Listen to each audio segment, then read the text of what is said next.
you for coming to tonight's work session. It's September 3rd, 2019.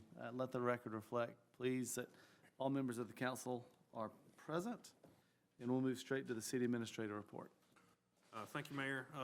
You've probably noticed a lot of paving going on around the city. It's paving season, and you can tell from the heat. That's helping us out a little bit. But I want to thank everybody for their patience as we've gone through a lot. We still have a little bit of work left to do. Some striping on Alcovey, some intersection changes along the way. We'll be giving exact dates on some of those changes coming up, especially at Alcovey and Breedlove. We're going to make sure we put out a lot of signage and notifications well ahead of time once we zero in on that date of change.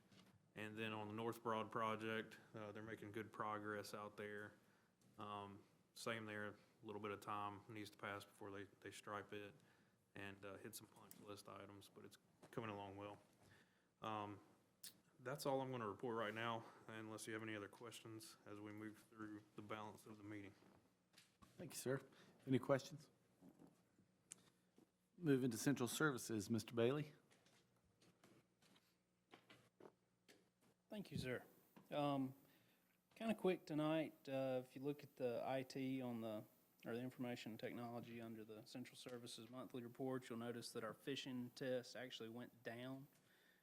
That was one of the lower months that we've had in August for the fails. And then two, our intern actually finished up her internship. I think she ended up with about 190 hours of the 240 allotted. It was a good trial run, I thought, for the program. And something that we've already talked to the University of Georgia about continuing and putting in the budget for the 2020 year. So, and I would like to, I think we're looking at maybe doing a couple this time, doing a little bit of a graduate level and then an undergrad level so we can do some different things. But that was a successful program. The police station right now, where we're at on the design is the 95% drawings are pretty much complete. And then I listed a schedule there, kind of what we're anticipated, the 100% that we'll bring back show council sometime, probably early to middle of this month. I'll send that out so y'all can see what everything looks like. And then you can kind of follow through the construction bids complete. Probably bring that back to you in November, time we let everything sit out for 30 days. Right now we're looking at construction start, I would say probably sometime around Thanksgiving because that'll make it easy. And or early December more than likely, and then give it about 5 to 6 months from there. If anybody's got any questions, I'll be happy to answer them. That's pretty much all I got. Any questions? Thank you, Mr. Bailey. Awesome. Moving to committee information, Mr. Adcock, Finance. Thank you, Mayor. Ms. Thompson will now give finance report. Thank you, Mr. Adcock.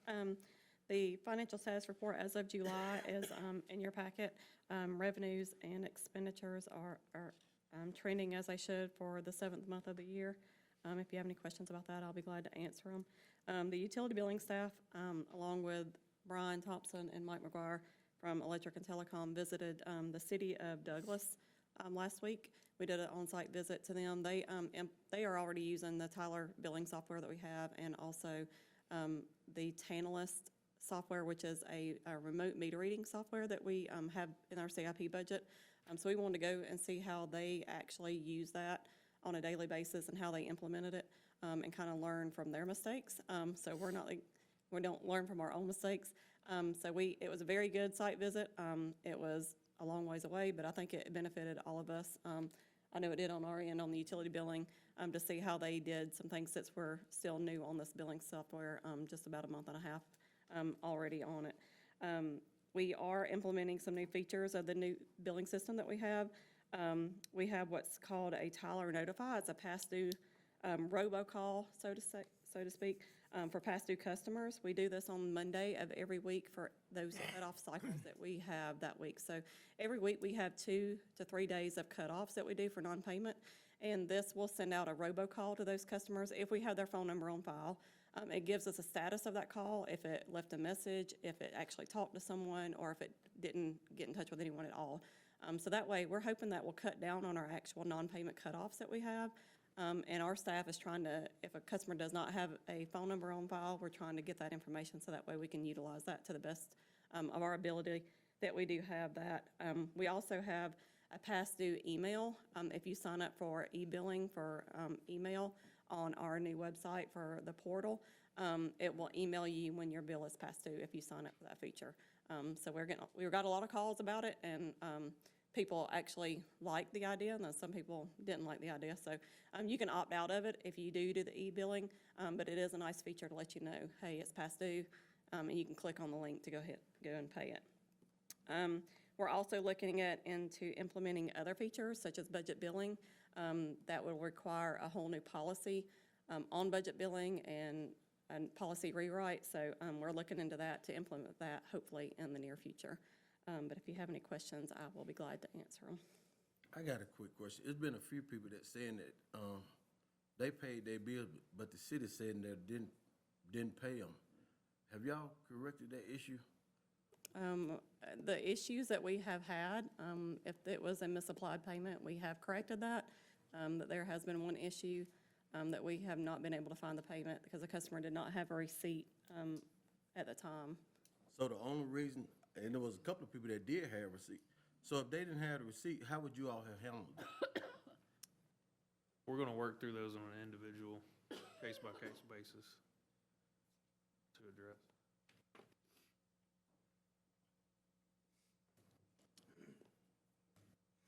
Okay, the second item we have on the agenda is out-of-state travel for finance. You gonna handle that, Mr. Brooks, or is Ms. Thompson? I can, yeah. Okay. Thank you, Mr. Adcock. This is a request for out-of-state travel. This is for myself from December 3rd to December 6th to Nashville, Tennessee. This is for the American Water Works Association Water Loss Conference. This is a conference in regards to water loss and unaccounted for. Our water loss and unaccounted for in the past several years has kind of escalated and stayed at a high level. Rodney and I have worked feverishly through the years, and actually through this whole billing conversion was hoping to see if we could find anything on the billing end that might be able to be found, and we have not been able to pinpoint it. This is something that is only offered in the Southeast region typically every 4 years, so we're willing to take advantage of the situation and go to this conference to see if there is anything that we could see that we could think outside the box that might let us know where we need to look, or if there are other features that we should utilize, as well as to talk to other people with other utilities that may be at the conference to kind of coordinate through that. So this is an estimated cost of $1,659 to cover all expenses. The budget allocation and available for that is $4,000. Okay, I've spoken to Ms. Thompson and Mr. Middlebrooks about this. I think that it's something we desperately need. Our water loss ratio is too high, and they've done numerous things to try to find it. So if this can help them find it, so I'll make the motion that we approve the out-of-state travel. Okay, have a motion, do I have a second? Second. Motion and second. Any discussion? Hearing none, I call the question. All in favor say aye. Aye. Opposed? We'll pass that on to full council next week. And that's all finance has this evening, Mayor. Thank you, sir. Mr. Garrett, Airport. Chris Bailey? Thank you. I've got a few different numbers in front of me than y'all do because of the way the month close worked out. August was pretty much a mirror image of last August. So we ended up with 100 fuel transactions. The avgas revenue was a little over $11,000. I think it was a little over $9,000 when I actually pulled the report this time last week. So a good month of August. And then the chart that I actually put together, we followed avgas prices throughout kind of this region. And you'll notice that Monroe was actually the second lowest behind Covington. And right now we're both at $4.19 a gallon. So we've done good. We've managed to get lucky and buy in lower times. So we're not having to raise and increase our prices to where others are. Project updates, both the east and west are done. We had the ER Snell came out this past Friday, finished up the east side, and then the west side was also completed the week prior. So everything looks good. It's seeded, strawed, and let's, hope for a little bit of rain, maybe, the next couple of weeks, and we can get a little bit of grass going, a little bit of vegetation, so we don't have as much erosion. And then on the airport name change that the council approved last month, which I thank you for doing that. I think that was the right thing to do. Everything is filed with the state, with the FAA. Should take somewhere between 6 and 12 months for that to populate throughout all the systems, through all the literature and different things that you'll see at the aviation level. But everything went through just fine, and be glad to take any questions. You have no question? Thank you, Chris. Thank you. Thank you, Mr. Garrett. Thank you, Mr. Bailey. Public Works, Mr. Dickinson. Solid waste report, please. Okay, thank you, Mr. Dickinson. Just want to highlight the July report, in particular, the transfer station deposit. We took in over 7,000 tons for the month of July. That's an increase over 1,200 compared to July of 2018. We still extending the hours to 5 o'clock. Again, in August, we generated a surplus of $3,300 for the month of July. And year-to-date, we're a little bit under $20,000. So that's working out pretty good. Update on the projects. Drainage project is at 90%. We did get a contractor proposal for the tipping floor. We still ironing out some pricing to get it where we budgeted for. But this type of material is an overlay instead of just plain concrete, and it's supposed to preserve the lifespan of the tipping floor, at least 10 to 15 years, without having to go and do it again. So it's pricey, so we're working on some pricing. Welding project still pending, and the other two things I have, the automatic side loader, we're pushing back the service date for more training. We do have a trainer coming in Thursday from Fort Payne, Alabama, to work with our mechanics and operators. They'll be here practically all day to get that training. And also, we want to make sure we give a clear message to the citizens when we put it out. Make sure there's some guidelines. They know how to manage the set-outs. And the only other thing I have is a reminder about the holiday pickup this week. We will be servicing the Tuesdays and Wednesday customers on tomorrow. Thursday customers will be picked up on regular schedule. And I take any questions that you might have. All right, no questions. Streets and transportation. Thank you. You have the report in front of you. I'll be happy to answer any questions about the different divisions and the numbers they have. But right now, as Logan mentioned earlier, paving on Alcova Street was finished Thursday afternoon around about 6 o'clock, which turned out great. I don't know if any of you had a chance to ride down through there, but it turned out real nice. I'm real pleased with the way it turned out. Just to give a little information, we had, of course, most of you know, the city worked along with Walton County. We had about 23 people out there each day that project was going on. We put out about 2,500 tons of asphalt. And I was just real happy with the way everything worked out. Their crew really produced us a real nice quality product. So hopefully everybody's had a chance to go out there and ride across that. We've also, up at 202 East Free Street in front of the LR Burger establishment, we've got the sidewalk replaced, put in some ADA features, got a little bit more to finish on it. Hopefully by the end of next week that will be completed. And of course we're still out, even though it's not raining, we're still out trying to catch up on the right-of-way mowing and trying to control some of the litter right now. Other than that, that's all I have. I'll be happy to answer any questions you might have. All right, no questions. Then, Mr. Smith, tell us about the vacuum truck. Okay, we're asking your approval to purchase, which is one of our solid waste capital purchase for this year, a new automated leaf vacuum truck at $170,061.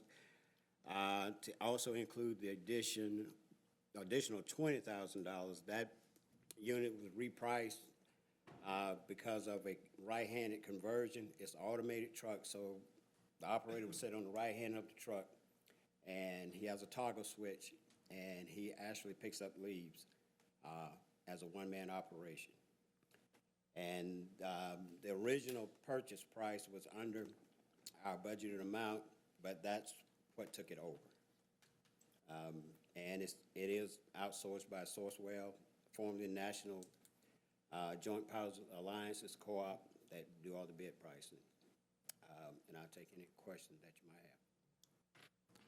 So the conversion to the right hand, that's what allows the one-man operation? Yes, sir. Yeah, and that's what caused the increase. It wasn't in the original bid. How many people are on those trucks now?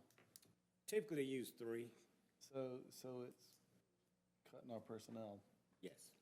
by 66%. And it will, and there probably will be some times where you have to have an additional, mainly because of the set-outs, you know, 'cause some customers may put it out too far, and you gotta have someone to, you know, really get to the pile. But that's the reason for the design, is to eliminate potential workers' comp injuries and to go with automated. Then, that truck's primarily used in the fall, correct? Yes, sir. Is there another use for the truck the rest of the year? You're not picking? It's possible, you know, we probably can talk with Rodney about some stormwater possibilities. Mr. Bradley, that is something that we've been discussing, that I think we could probably deploy this thing year-round. There's always leaf litter, you know, even in the summertime. So we need to evaluate the personnel, and given that this cuts the personnel down, we may be able to deploy this thing year-round, I think that's a pretty big investment for a short for sure. year. Don't know that we'll have it by this fall, so if you notice, the lead times are pretty long. So I want that to be understood in the purchase, because it has to be built. So they're showing a 250 to 280 day delivery time. Oh, wow. But to reduce down to one person, I mean, I'm sure those people will go elsewhere, but. Yeah, I mean, we it can would be a- use them elsewhere for sure. Be a little bit more efficient in other operations. All right, any additional questions, comments? All right, that requires a motion from the committee. Make the motion to purchase the vacuum truck for $170,061. Motion by Mr. Little, I need a second. Second. Second by Mr. Adcock. Any further discussion? Call the question. All in favor state aye. Aye. Any opposed? All right, that'll go on the consent agenda for next week, Mr. Mayor. That's all we have. Thank you, Mr. Dickinson. Prior to referring to Mr. Little, I want to refer the first-party utilities to Mr. Probst. Thank you, Mayor. Just wanted to hit a couple points. I think Ms. Thompson mentioned it last month, that now that we've rolled out the new bills, I think there's been a lot of chatter, especially on various social media platforms, about why is my bill so high? And I wanted to first note that we haven't raised our rates at all. The same structure's been in place since 2012, I do believe. So that hasn't changed. And we've pulled usage amounts. So just kind of wanted to make a note that it has been over 90 degrees 24 times just in the August billing cycle, okay? So, and out of those, it's been over 95 degrees 7 days, all right? So the more you use, more energy you use, more water you use, the more your bill is going to be. It has been an extremely high month. We had 7 million residential kilowatt hours on the August billing. And to put that in comparison, back in May, we had 4.6 million kilowatt hours. That's a rather large increase. And June, we had 5.2 million, July, 6.2 million. So just from June to July, that's up 20%.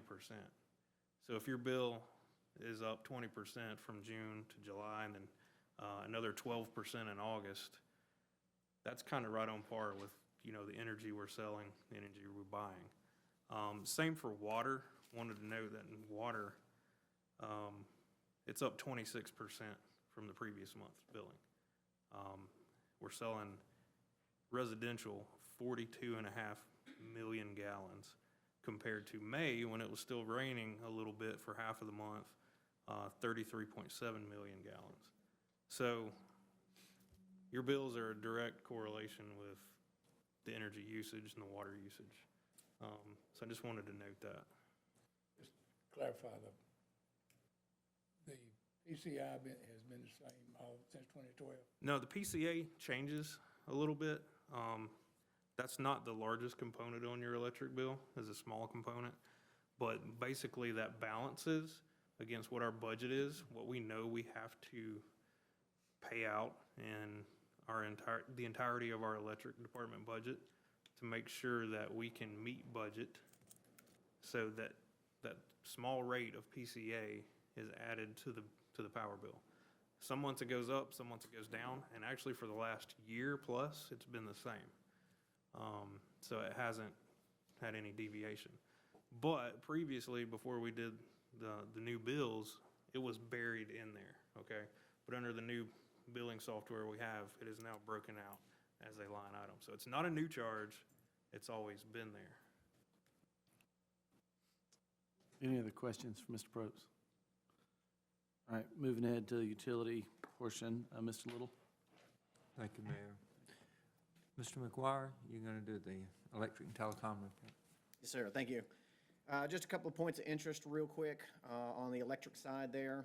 Starting with, we've got the streetlight installations moving forward on North Broad Street. My understanding is they've tried their best of their ability to stay out of the way of the paving that's going on up there. They've got about 50% of the lights in the conduit has been installed at this point, so they're making good progress on that. We met with the company True Vista about their over-the-top video platform, that they're having. We met with their engineers on a conference call, Brian, myself, and Justin Milligan. They are sending us a test box, should be here in the next several days. Hopefully we'll be able to hook it up and take a look at actually a real-world sample of what their video offering is going to look like on our over-the-top solution that we are pursuing. This will be rolled out in areas where we're doing our fiber, where we don't have cable TV services currently in place. So we're moving forward with that. As Ms. Thompson has already said, we've met with the city of Douglasville, which was a great meeting. Went down there. On the electric side, we looked at the software to see what all could be done. From a telecom standpoint, one of the first that kind of excited me so much was, usually anytime we have an area outage, the first thing we try to do is we try to find out what's going on in terms of power. Is the power out? That's the first question we always ask. And with these meters, we have the ability to actually be able to tell right off the bat if there's a power outage that's affecting our telecom services.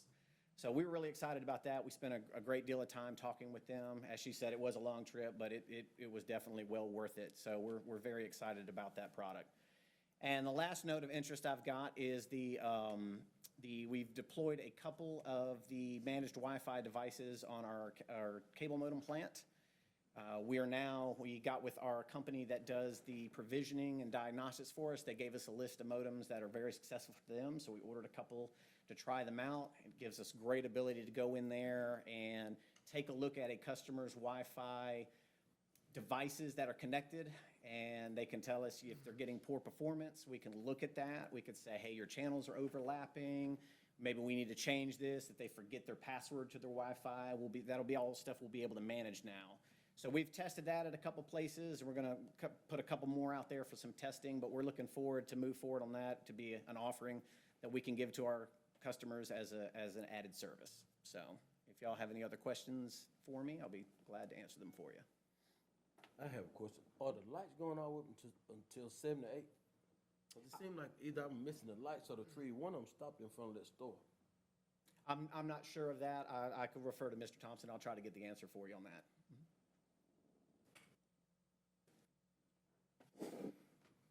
Thank you, Mike. Next is the monthly water, sewer, gas, and stormwater report. Mr. Middlebrooks. Thank you, Mr. Little. The monthly reports are there, and then I've got my progress report here too. Nothing really changed from the previous month on it. I do have two new items that I wanted to make you aware of. September the 17th, we have our 2020 CDBG kickoff meeting. That's going to be a stormwater / paving / curbing project on 3rd and 4th, Wilkins, Cherokee, Indian Creek, Felker Street, Cockwood Street, and Hubbard Street. So it addressed some of the drainage issues that we're having in those areas. And then on the 19th of September, we have our 4th annual Stormwater Expo down at the training center. So looking forward to having that again. And if you have a chance to stop by, come by and see it, and enjoy lunch with us. That's all I got. If you got any questions, I'll be more than happy to try to answer those. Any questions from Mr. Middlebrooks? Not. Thank you, Rodney. And our last item is the utilities request for out-of-state travel for the water department for Rodney. It's the same one that was discussed earlier. Are there any additional questions about that? And if not, I need a motion. I'll make a move to approve that. Motion by Mr. Bradley, is there a second? Second. Second by Mr. Adcock. All those in favor say aye. Aye. We recommend that to full council. Thank you. Thank you, Mayor. Thank you, sir. Moving to public safety, Mr. Bradley. Thank you. Mr. Larry Chief Owens, Bradley. you got the fire report? I do.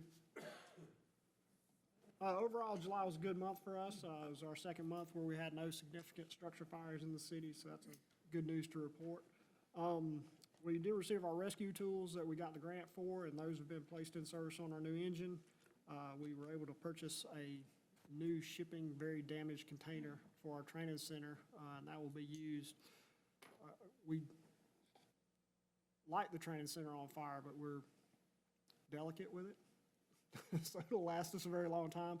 And the new container is more so we can do more aggressive type training. You know, we can actually do backdraft training, smoke explosion training, stuff like that. And it's a throwaway container. So we should get 5 to 8 years out of that thing, and we can be pretty aggressive with it. But that's what that purchase was.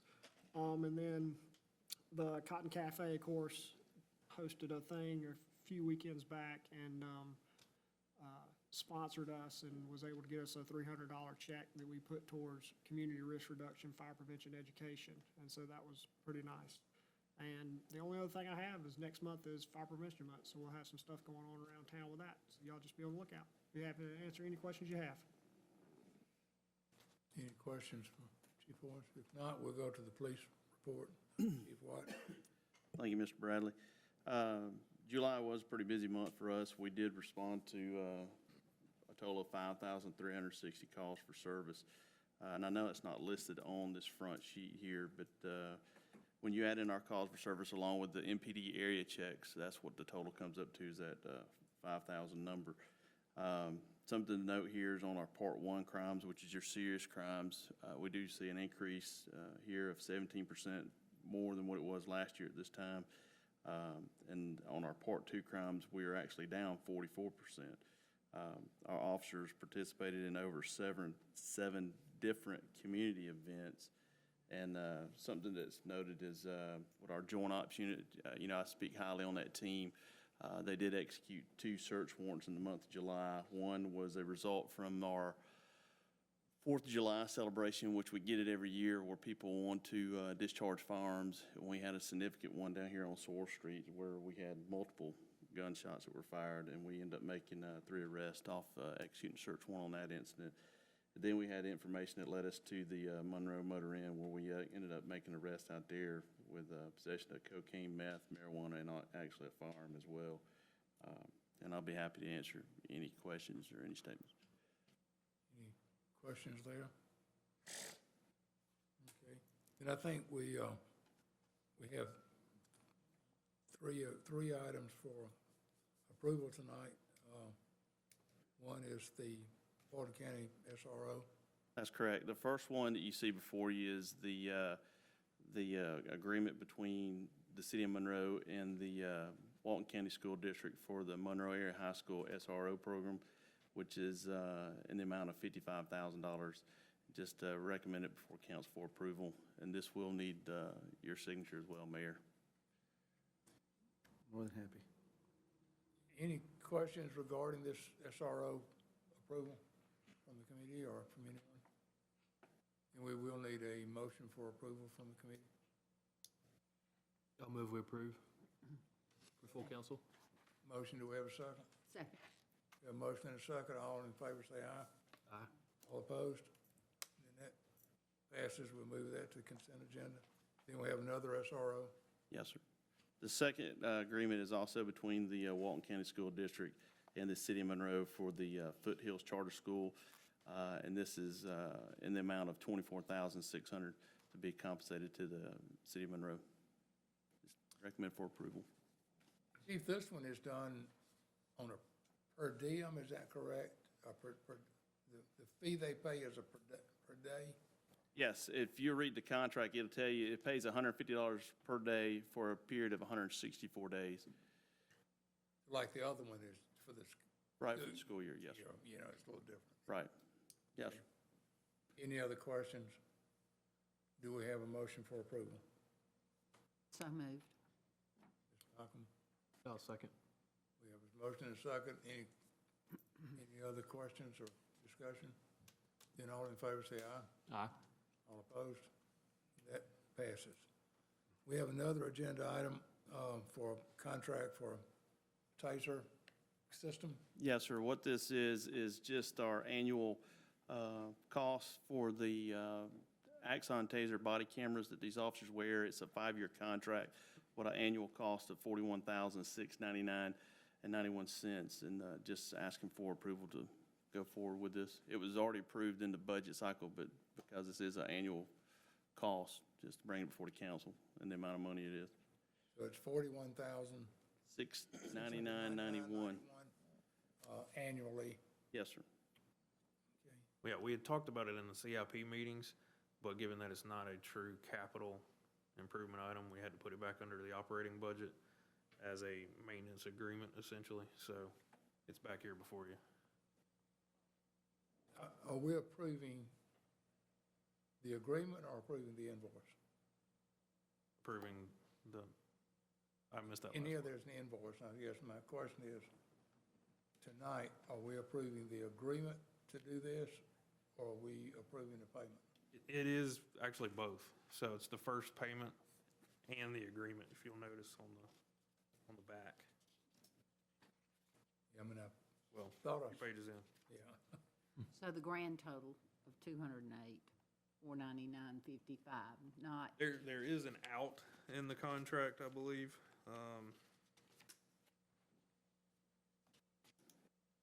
I want to say it was there a 30-day out, RV? Let me look. I want to say I saw that. But just to let you know exactly what this, those body-worn cameras are, I don't even know how you put it in words. I mean, they're just irreplaceable. I mean, they've saved us, I would say, millions of dollars. If it hadn't been for those body-worn cameras when we had that incident in front of the hot spot down there when we had an officer-involved shooting, it showed clearly what took place that day. So, I mean, it's what you're seeing across the country now, that officers, any interaction they have with citizens, they have to have these to protect the integrity not only of the officer, but of the citizen and the organization. I'm very happy that we're on the forefront of body cameras, but I'm still not sure what we're approving tonight. That's Well, this annual contract refers to the master agreement, which we can provide. I'll get that from the police department. We'll get the master agreement to put with this. This is just the quote based on the master agreement from Axon. and we're in the second year, right? This will be, Or the third year? This will be actually the first year First of a year new, of we, this. we had a second plan with tasers, what this is. Because we had to upgrade our systems and we ended up getting more cameras to outfit officers. Has the master agreement been approved? Yes, 5 years ago, I believe. I think that's the issue is this is the second time they're back bidding, I guess, for lack of a better word. This is the second time that they're going for a 5-year agreement. So this extension, if you will, of the prior relationship that's already been in place for 5 years, I think that what the police department is seeking is approval of both. To answer your question directly, Mr. Bradley, approval to expend the $41,000 in this budget year, but also approval of the 5-year agreement that relates to 2019 through 2024. 23. And do we need 2 motions? No, I don't believe that you do. One motion would be sufficient to approve the contract. So if we approve the contract, that would approve the payment, correct? That's correct. So then It would not approve the future payments, but it would we approve would this not payment. approve 2020? No, because it's not a capital expenditure, the same reason why it came out of your CIP. It's essentially a licensing agreement, for lack of a better word. You're getting their software system, you're getting their upload system into the cloud, you're getting the maintenance of the units if one breaks, those sort of things. It's I guess it'd be similar to what we do when we're paying for Microsoft Office or those sort of things. It's an ongoing annual licensing agreement. It just happens to have a lot of equipment attached to it. But as I'm referencing it here, the original agreement was, I have not reviewed the old agreement in some time, but July 15th of 2014, expired July 14th of 2019. So this is the ongoing, the new contract for the next 5 years, essentially.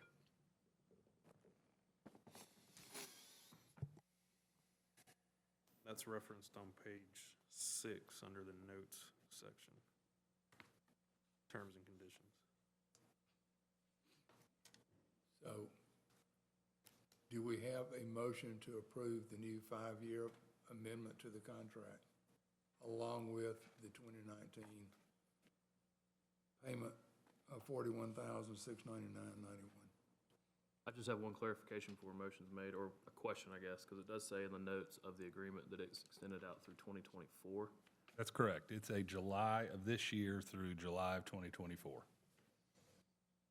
And it's not an amendment, it's an extension. Well, Although the price changed because we added more. Is that correct? Right, and it's an updated equipment, Package. which, right, it's, this would, I mean, getting a little technical here, but there is a master agreement that was signed a very long time ago that I have not looked at that's probably in 5 years. It's probably 30 pages.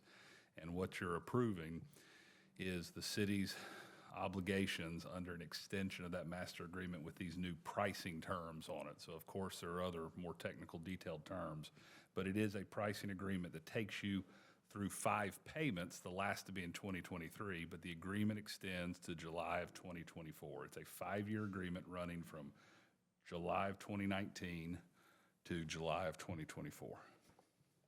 I'll move we recommend this to full council next week. Second. Okay, we have a motion and a second. Any more discussion? All in favor, say aye. Aye. Aye. All opposed? Then it'll be on the consent agenda for next week. Thank you, Mr. Bradley. Planning and Code, Ms. Malcolm. Yes. Mr. Kelly?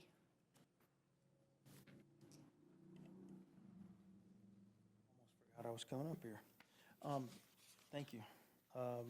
Code Department report covering July. Just some of the highlights from that report. We had 7 new businesses. Ms. Malcolm, you had requested that we put the addresses on this report. It's not on this one because it was produced prior to your request and wasn't amended, so I apologize for that. It'll be on the next report. We had 13 businesses that closed out their business license. Major ongoing projects that we had are still Silver Queen, the Main Street Apartments, and the Wow Express. Of course, LR Burger is getting real close to opening, so that's going to be great. I think end of this month, beginning of next month, they'll be ready to get in operation. The city marshal removed 72 signs from the roadway, wrote 158 repair cleanup orders. did the re-inspections on, follow-up on those. He investigated 4 tampering cases and wrote 8 citations. The last part of that is the Historic Preservation Commission, and I think y'all are all familiar with the actions that were taken in July regarding the COAs that were granted and denied. And if you have any questions about the balance of the report or any of the other things listed outside the report as far as demolitions and anything like that, I'll be happy to answer them. Patrick, do we have any status update on the mobile home issue? Is that owner taking any action, or? We've had a couple of meetings with them. They haven't really taken sufficient action to forestall anything that we're doing on that. The date is still set for October 11th for the cutoff of services to that parcel, which would include the whole park.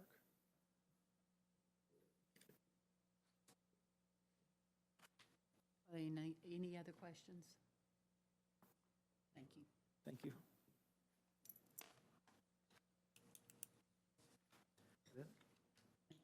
Finish.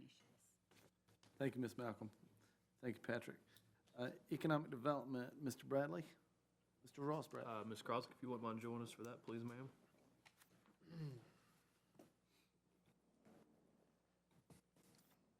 Thank you very much. The main thing to mention is that we just got back from the Georgia Downtown Conference, and Downtown Monroe won 2 awards this year. One for Creative New Event, and then also we won Downtown of the Year for Outstanding Community Transformation. So congratulations to all of you. Your support and funding over the years have made that possible. And so we're really honored. That was a great award for us to win. And like you can see here, the plan for the concert this Friday. We're excited about it. A lot of departments have been working hard to get that site ready, and this will be a good first run to what it's like to do a major event there. So hopefully that'll help us as we pursue development of that park and kind of get a feel for it. And in reference to that, as of September 1st, the Georgia Department of Natural Resources has released the pre-application for 2 very large grants that we're going to be going for park development. So we'll be back before you with resolutions to pursue those in the next month or so, and then we'll be getting letters of support from businesses and property owners and partners. It's a long process, but hopefully it'll really advance us quickly in development of some of these parks. Be happy to answer any questions you have. Any questions, comments? Well, is there a parking plan for the concert? What we're telling people Or a now, routing plan? we're going to do a bigger map that we'll post online to that's kind of zoomed out from this one that says these are areas you can park. I'm going to encourage people to use public lots and walk. The bank parking lots will be available after 5 p.m. Peters and Foster's will be closed. That will be available. So there's a lot of adjacent parking, but it's going to be away from right there at the park because you guys, there's an event there. We'll be trying to protect that parking. But it's all going to be a learning lesson. We've probably had 5 to 7 calls today explaining and how to get there. So we'll see how it goes. These events, a lot of people drive in from outside of the community. We get a lot of calls even when it's in the place people expect because they're trying to figure out how to get there and where to park. So we'll tell them the same things and use social media to hopefully get the word out, and then we'll see. It was exciting. All right, anything else? I do want to thank the DDA and, of course, council. I mean, to get that award for best downtown in Georgia, that's pretty special. So thanks to you all for your support of the initiatives downtown and for working so well with the DDA. So that's a really big deal. It is. Huge. Thank you. We certainly thank you for your leadership, Sadie. That's all, Mr. Mayor. Thank you, Mr. Bradley. Sadie, it is nice going to GMA or Mayor's Day and hearing how sick folks are, of hearing about how awesome downtown Monroe is. It's kind of nice. Thank you. Want to go ahead and refer to Ms. Crawford for parks. Thank you. Refer to Logan. Yeah, at this time, no additional report.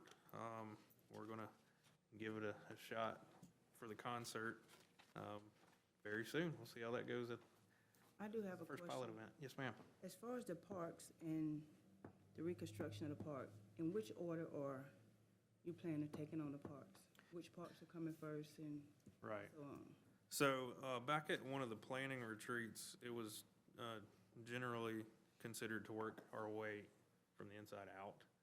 So I think we're obviously working on the town green, pilot park, you know, for smaller children to have a good play area, and of course Childers Park.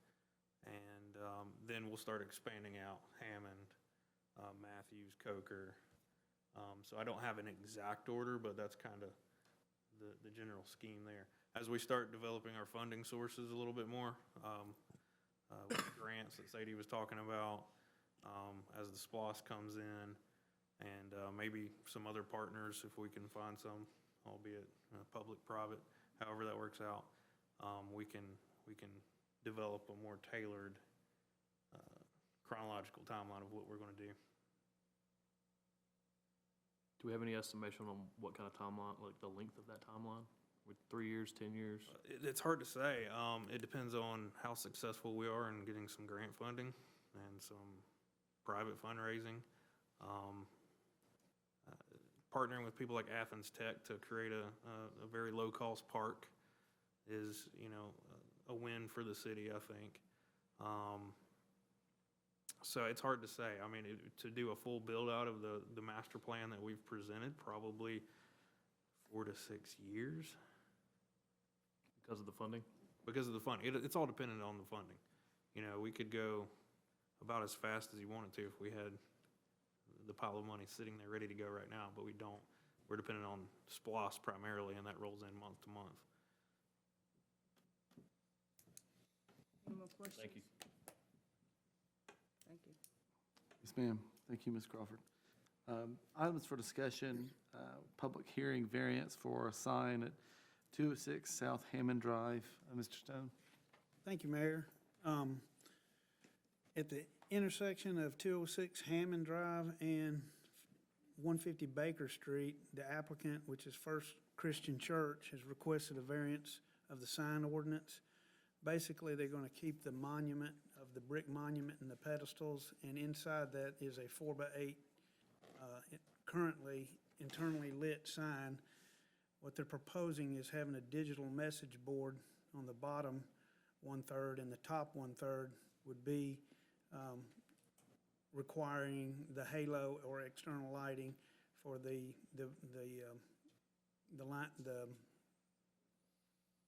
section of the sign that's fixed. It would not be digitally lit. P&Z did approve their request, and this office does recommend approve the conditional requiring the halo or external lighting for the area of the sign which has the text First Christian Church. If you have any questions at this time, I will entertain those. Are you concerned with the digital display? Is it a running display? Well, currently, they stated in the P&Z meeting that it would be fixed. It's not going to be a rotating message. They just want to get away from having to put the individual letters up there weekly. They want to bring it up to the 21st century and do an electronic display for the message board, and it would not be a digital running message, it'd be a fixed message. And it's not full color digital, it's just your typical digital lights, not just the white color with a black background. Okay.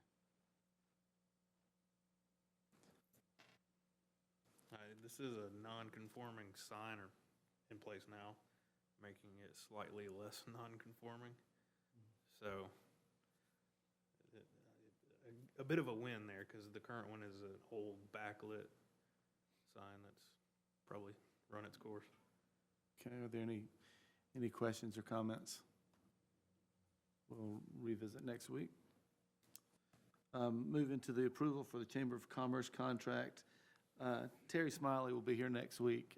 It's our annual contract with them to operate the Chamber of Commerce, and it's our percentage. It's going to be the same as last year, so she'll come talk to us about that next week. If you have any questions, feel free to ask. I may not have an answer, but think about them over the next few days, and you can ask her when she's here.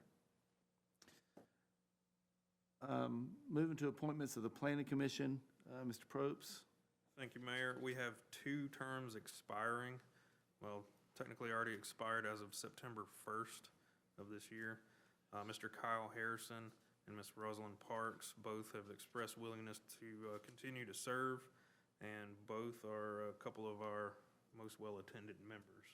And each are quite active in the P and Z meetings.